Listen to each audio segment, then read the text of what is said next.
Dear students, good evening. मैं पीयूष कुमार त्रिपाठी स्वागत करता हूं आप सभी का अपने YouTube channel SCS EDU point पर।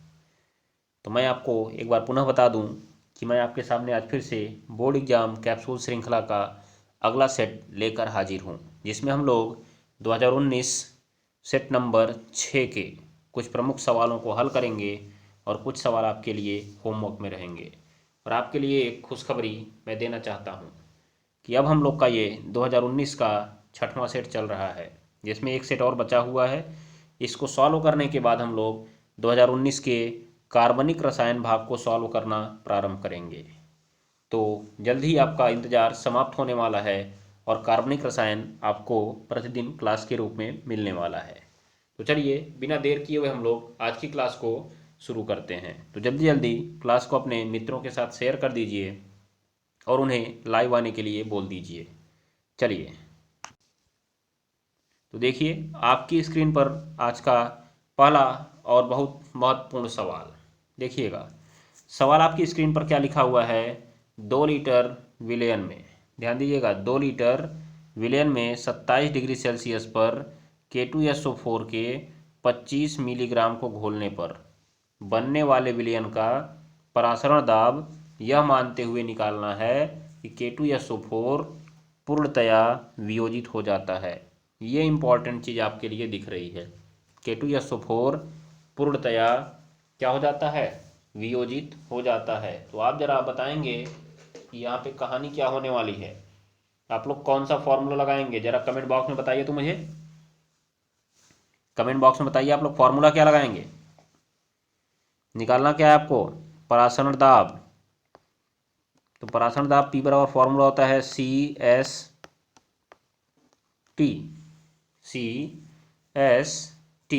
ठीक है ना? ध्यान दे लीजिएगा। तो परासरण दाब का फॉर्मूला P बराबर CST है, जहाँ C बराबर होता है मोलरता। कहीं सवाल में मोलरता लिखा है क्या? नहीं लिखा है। तो अब दूसरा फॉर्मूला आप इसका लगाएंगे, PV बराबर W/m/S/T। इसी फॉर्मूले का यूज हम लोग इस सवाल में करने वाले हैं। लेकिन आप एक बात को समझिए, यहाँ पे लिखा हुआ है, यह मानते हुए ज्ञात कीजिए कि K2SO4 वियोजित हो जा रहा है और पूर्ण वियोजित हो जा रहा है जी, थोड़ा बहुत नहीं, पूर्ण वियोजित हो जा रहा है। ये भी बात को आपको दिमाग में बैठा के रखना होगा, ठीक है? तो सबसे पहली कहानी तो यहीं उठती है कि जौन K2SO4 आपके सामने दिख रहा है ना, ये जो वियोजित हुआ है, आप पहले इसकी चर्चा करिए। ध्यान दीजिएगा, जो पहले वियोजित हुआ है पहले इसकी चर्चा करिए, फार्मूला तो बाद में देखा जाएगा। ध्यान दीजिएगा।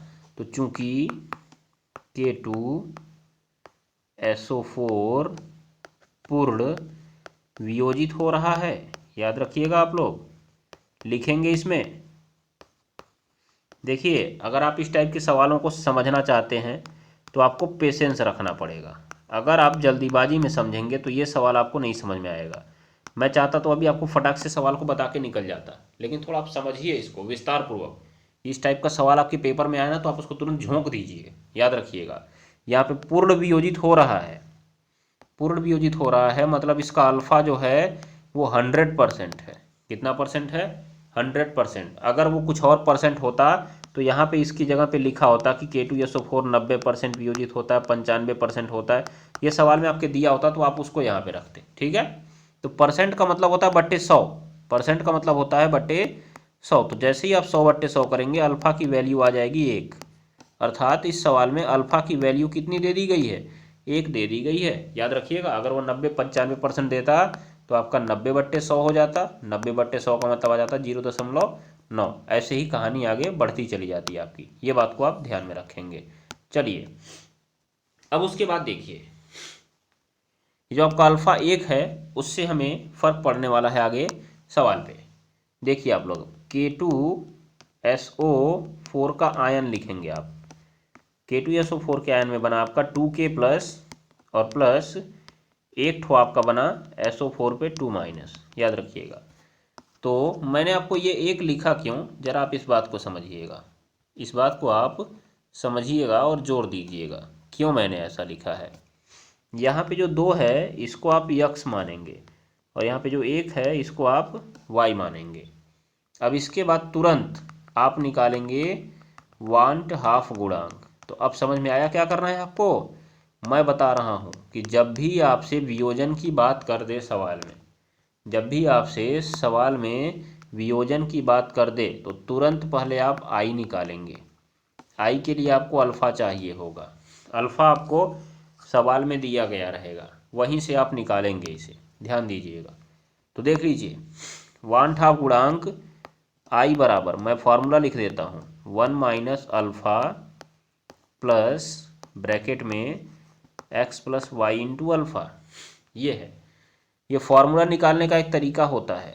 अगर आप कमेंट बॉक्स में कमेंट करेंगे तो मैं उसको निकालने का तरीका भी बता दूंगा, लेकिन उसके लिए आपको पेशेंस रखना पड़ेगा, तभी आपको वो समझ में आएगा। अन्यथा अगर आप ऊपर से समझना चाहेंगे तो बस आप इस फॉर्मूले को याद कर लीजिए।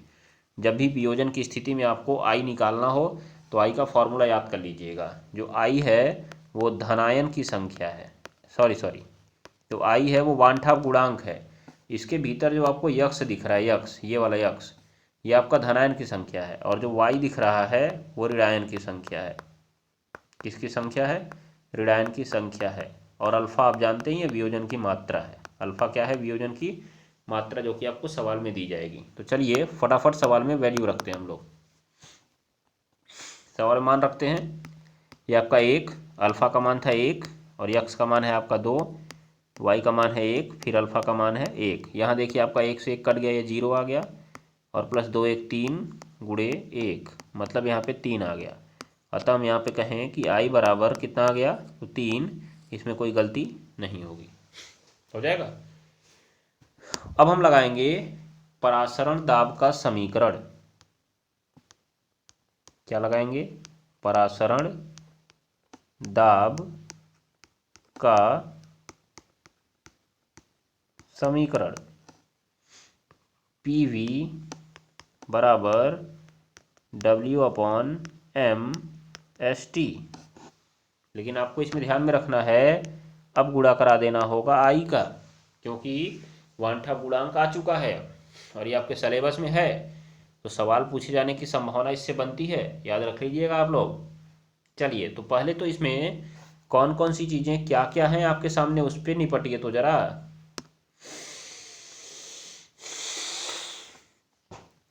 लिखा है 2 लीटर विलयन, तो मैं यहाँ पे लिख देता हूँ V बराबर 2 लीटर 27 डिग्री सेल्सियस, तो T बराबर है 27 डिग्री सेल्सियस।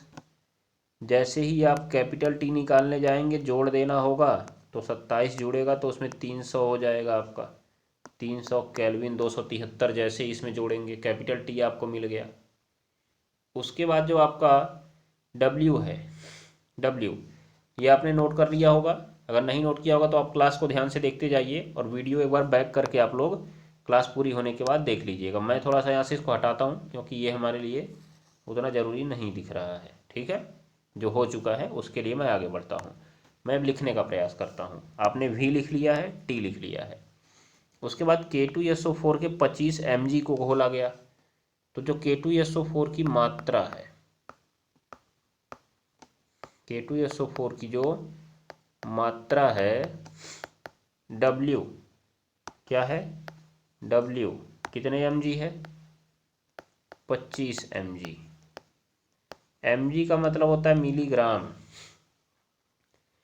मिलीग्राम को आपको ग्राम में बदलना पड़ेगा, तो आप तुरंत 1000 से भाग दे दीजिएगा, तो 25,000 ग्राम कर लीजिएगा इसको।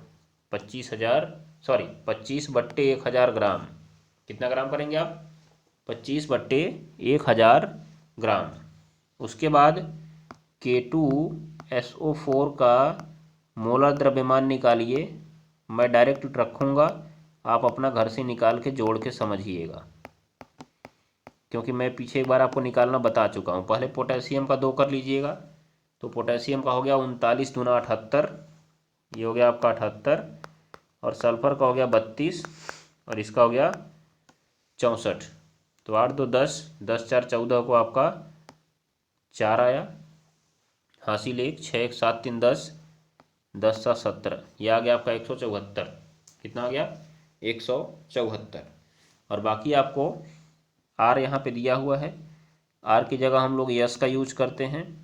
0.082 लीटर एटीएम पर केल्विन मोल, ये हो गया ना आपका, ध्यान दे लीजिएगा।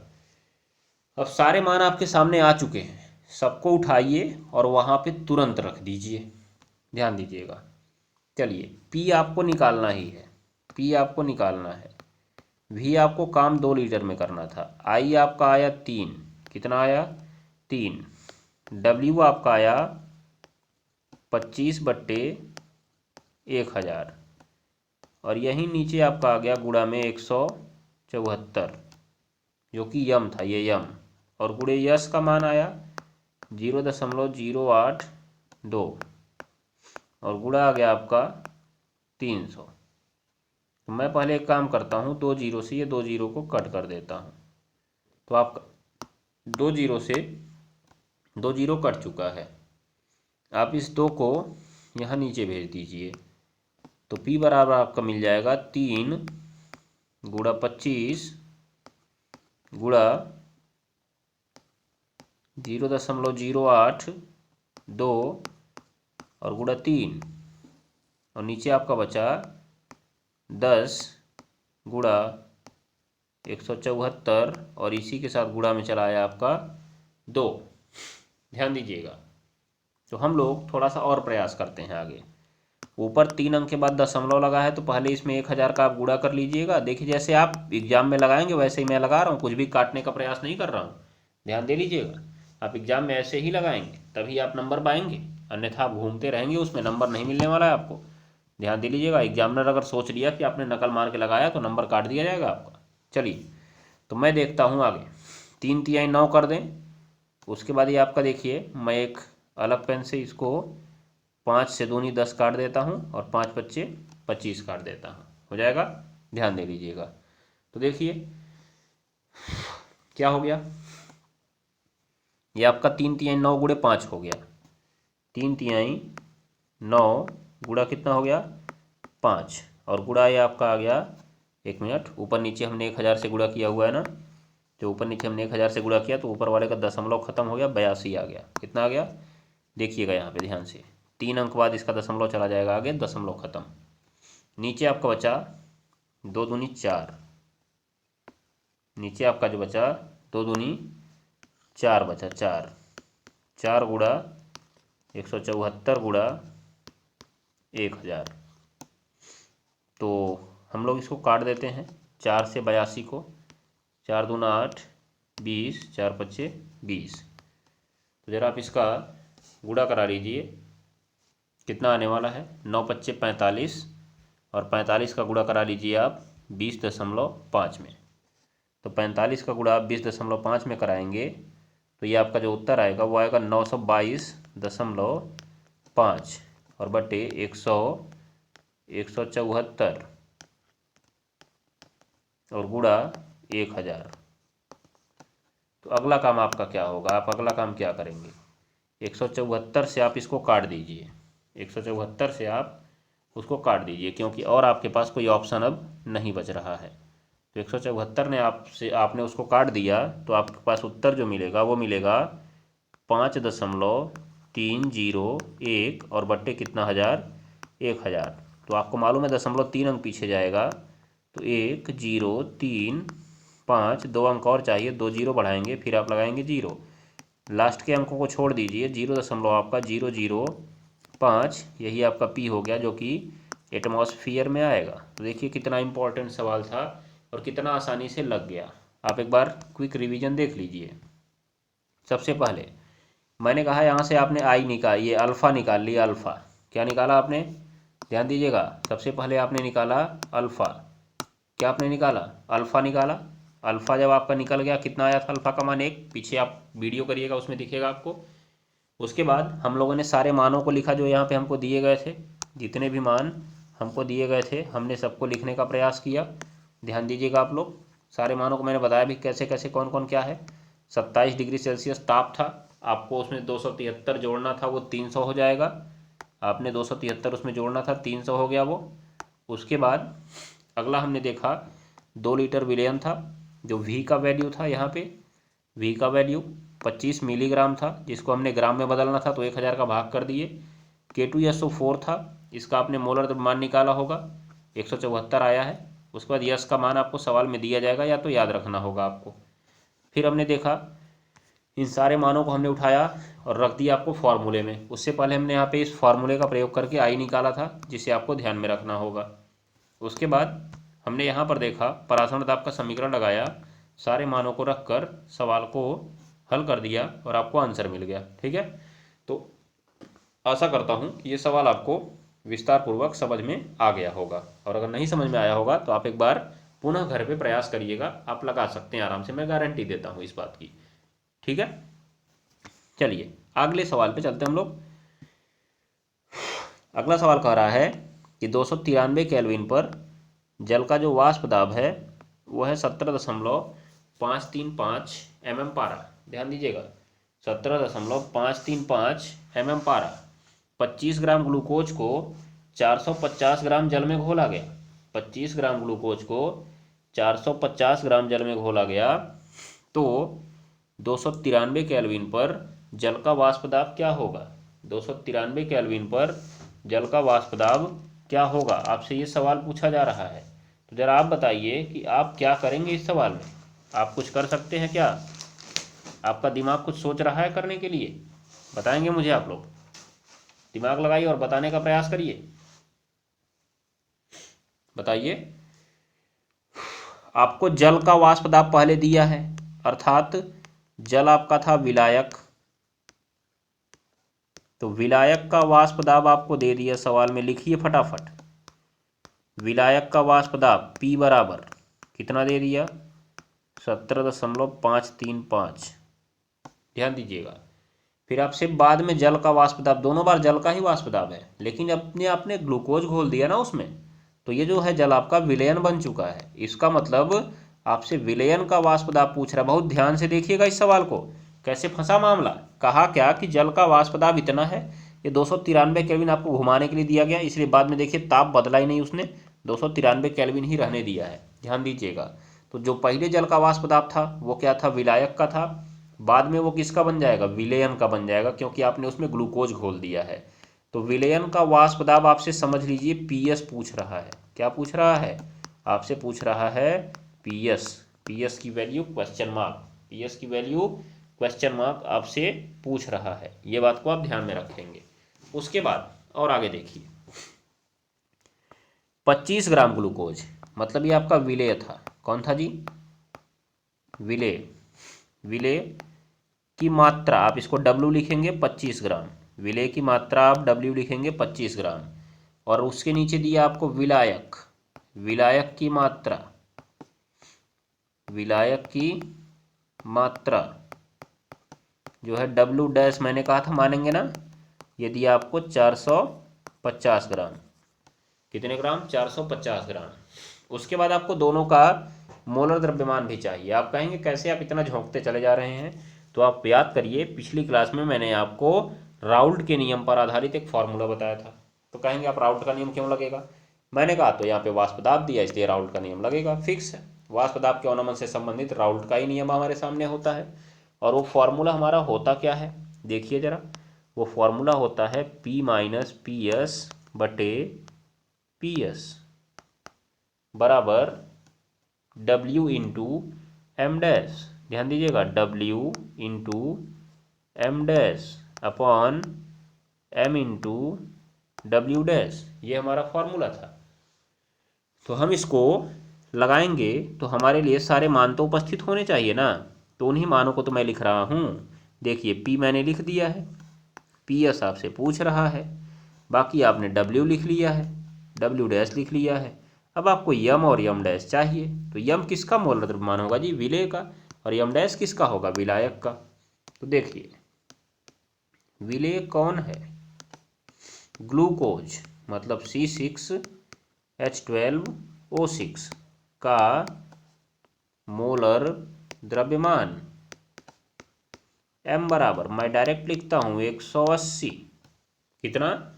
180।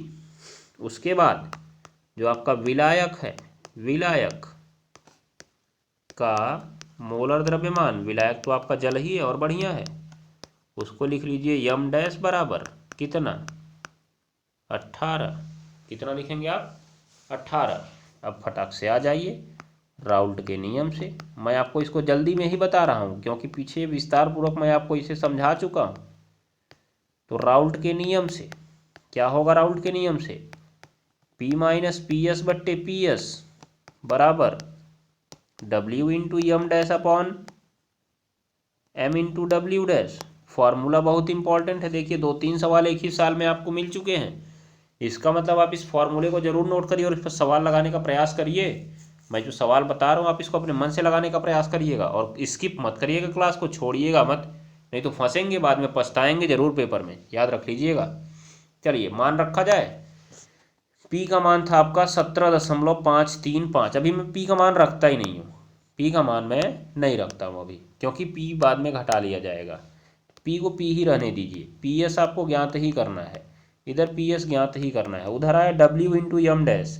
डब्ल्यू आपने कितना लेना था, डब्ल्यू आपको देखिए 25 ग्राम मिल रहा है और डब्ल्यू डैश 50 ग्राम है, डब्ल्यू डैश 50 ग्राम है।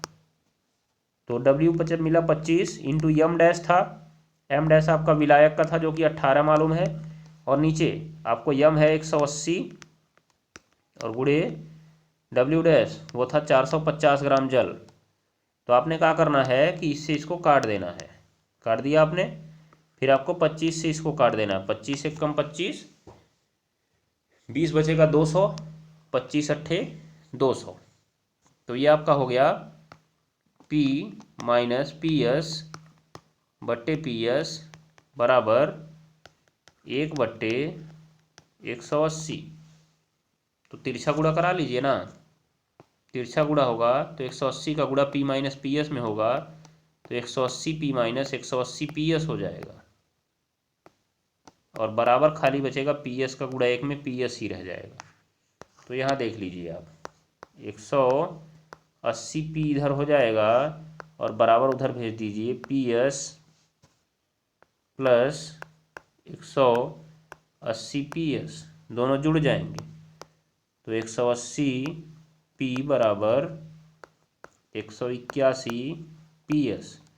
तो ज़रा पी एस को रोक लीजिए ना आप, अगर आप पी एस को रोकेंगे तो 180 P और उसके नीचे क्या चला जाएगा 181। अब इसी में P का मान रख दीजिए, आपका उत्तर आ चुका है। देखिए 180 गुणा 17.535 mm पारा, 17.535 mm पारा, और नीचे आपका क्या मिला 181, नीचे आपका मिला 181। तो देखिए भाग दे दीजिए आप, कितना आएगा ये, जब आप इसका गुणा ऊपर करा लेंगे 180 का गुणा तो भाग दीजिए कितना आएगा आपका। तो देखिए इसका गुणा करने पे जो आपका आ रहा है वो आ रहा है 3156, 3156.3 गुणा करने पे आया आपका। उसके बाद नीचे आपको इसमें 181 से भाग देना है, ज़रा भाग दे लीजिए ना 181 से, कितना आ रहा है भाग देने पर, भाग देने पर आपका आएगा 17.438 mm पारा। ये हो जाएगा आपका पी एस अर्थात विलयन का वाष्प दाब, विलयन का वाष्प दाब। तो देख लीजिए कितना आसान और लल्लन टॉप सवाल है, कितना आसानी से लग गया। अगर आप इसको दिमाग नहीं लगाएंगे तो लगा ही नहीं पाएंगे, ठीक है ना, ध्यान दे लीजिएगा। चलिए आज का अगला सवाल आपकी स्क्रीन पर, जो कि संक्रमण तत्वों से संबंधित है। अभी जो पीछे के 2 सवाल थे आपके, दोनों पहले पार्ट विलयन से संबंधित थे।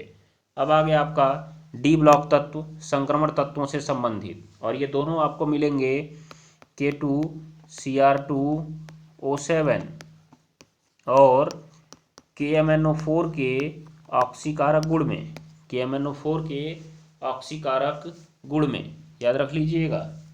चलिए तो ज़रा यहाँ पे फटाफट देखना शुरू करिए आप लोग, क्या लिखा हुआ है आपकी स्क्रीन पर। आपकी स्क्रीन पर जो लिखा हुआ है वो लिखा है कि आपको पहला सवाल दिखाई दे रहा है, अम्लीय माध्यम में Cr2O7 पे 2- अर्थात यही पोटेशियम डाइक्रोमेट Fe3+ का उपचयन, ये उपचयन जो लिखा है, उपचयन को ऑक्सीकरण बोलते हैं, दिमाग में भर लीजिए। उपचयन को क्या बोलते हैं? ऑक्सीकरण बोलते हैं। जो आज तक नहीं जानता था वो जान लो। और यहाँ पे Fe3+ नहीं, गलती से उसने लिख दिया है, ये रहेगा Fe2+, बना लीजिएगा। क्या रहेगा? Fe2+ रहेगा। हो जाएगा ना? ध्यान में रखेंगे आप लोग इस बात को।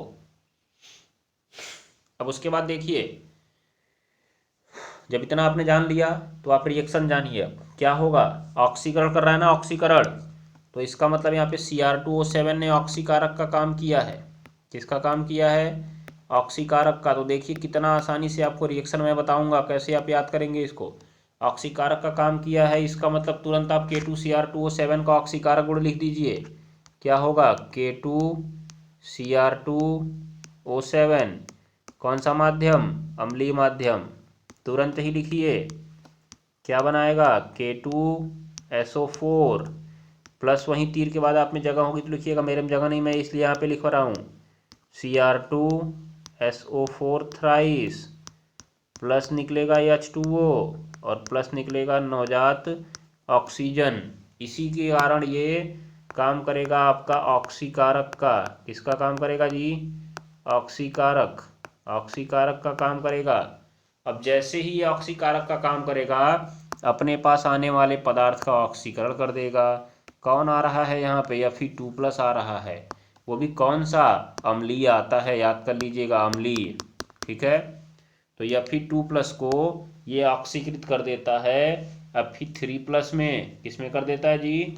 Fe2+ को ऑक्सीकृत करेगा Fe3+ में। ठीक है, तो तुरंत ही पीछे Fe2+ का एक यौगिक पकड़िए, कौन सा? Ferrous sulphate.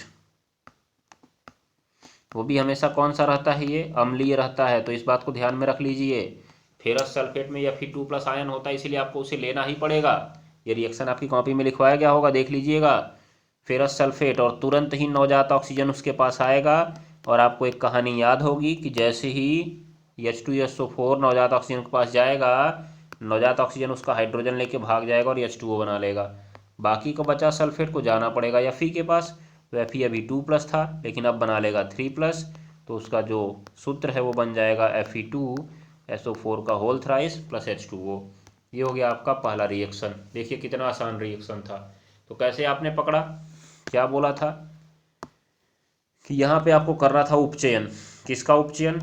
Fe2+ का। किसका उपचयन करना था? Fe2+ का। मतलब Fe2+ का ऑक्सीकरण करना है। किसके द्वारा? अम्लीय K2Cr2O7 के द्वारा। कहेंगे K2Cr2O7 कहाँ है?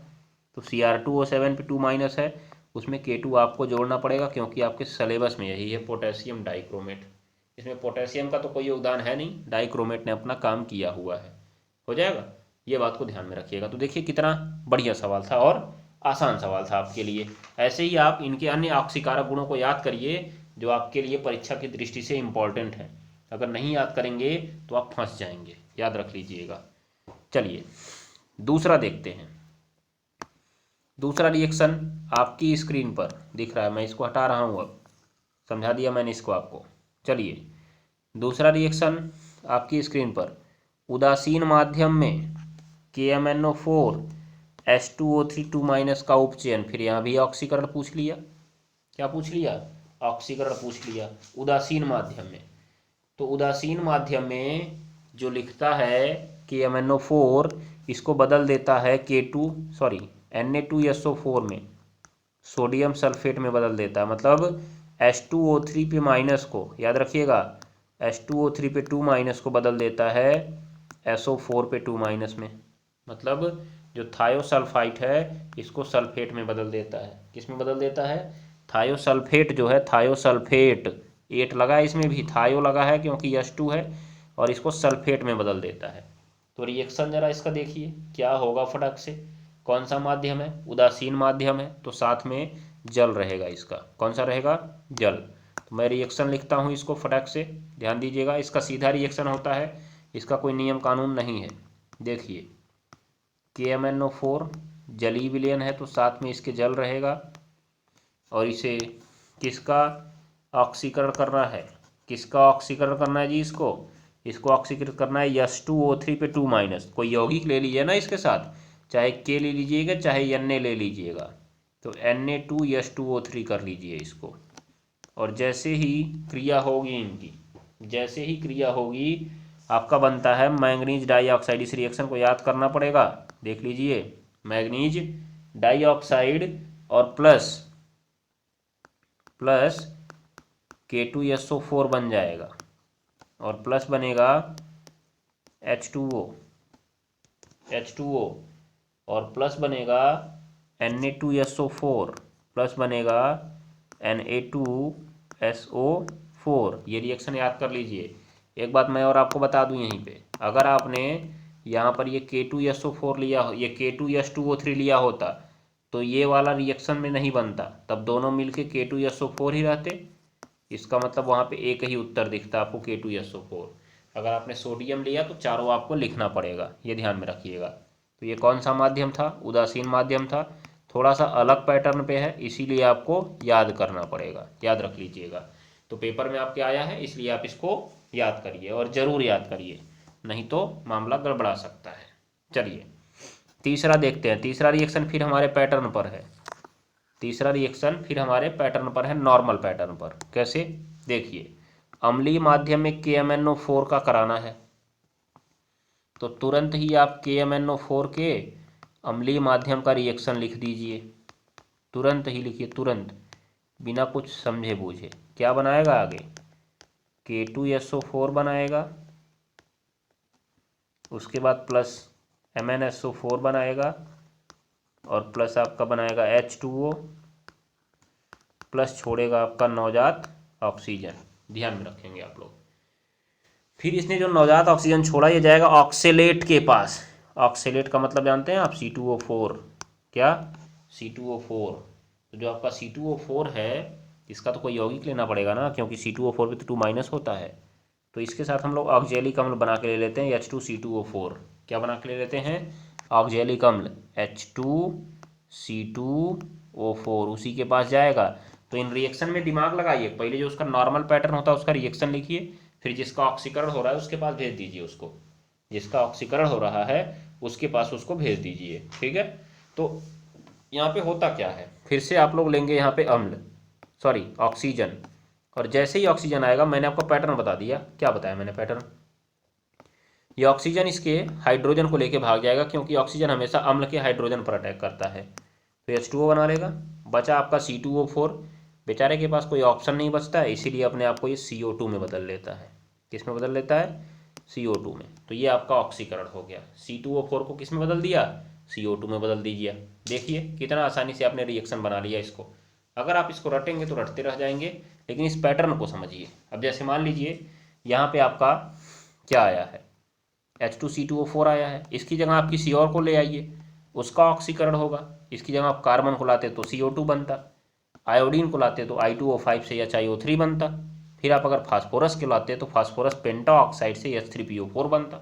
लेकिन ये ऊपर वाले रिएक्शन में कोई बदलाव नहीं होता, ऐसा मैं आपको बता चुका हूँ, आपके नोट्स में लिखवा चुका हूँ, इसीलिए आपको ये आसानी से समझ में आ जाएगा। और जो बच्चे नए पढ़ रहे हैं, मुझसे पहली बार पढ़ रहे हैं, वो भी ध्यान में रख लें कि इस रिएक्शन को आप पकड़ लीजिए, और नीचे आपको जिसका कराना है आप उसका कराइए। जैसे इसका कराना तो हमने इसको नीचे लिख दिया, आपको अगर इसका कराना होता Fe2+ का, आप उसको रख देते, आपको H2O3 कराना होता आप उसको रख देते, चाहे जिसको कराना होगा, जिसका ऑक्सीकरण कराना है आप उसको रख दीजिए, बाकी रिएक्शन सेम सेम रहेगा, हो जाएगा, ध्यान दीजिएगा।